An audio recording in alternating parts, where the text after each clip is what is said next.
Good morning बच्चों। Good morning.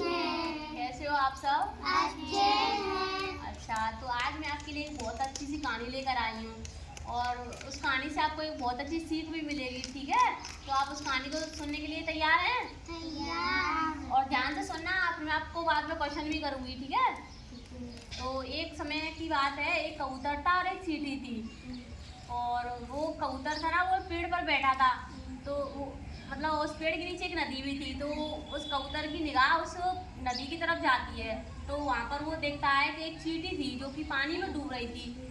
ठीक है, तो उस कबूतर सोचता है कि मैं इसकी मदद करूँ। तो वो उसकी मदद के लिए पेड़ से एक पत्ता तोड़कर नदी में डाल देता है। तो वो चींटी उस पत्ते का सहारा ले लेती है और उस पत्ते पर चढ़ जाती है और ऐसे ऐसे करके वो नदी से बाहर आ जाती है और उसकी जान बच जाती है। और फिर मतलब कुछ दिनों बाद क्या होता है कि एक वो मतलब कबूतर उस शिकारी था एक, तो उस कबूतर को पकड़ के उस जाल में ले आ रहा था उसको।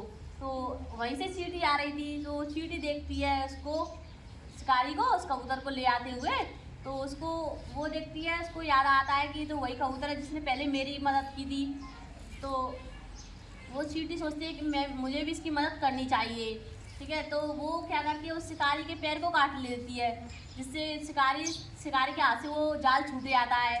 और ऐसे करके वो कबूतर है ना, वो आज़ाद हो जाता है, उससे जाल से निकल के उड़ जाता है।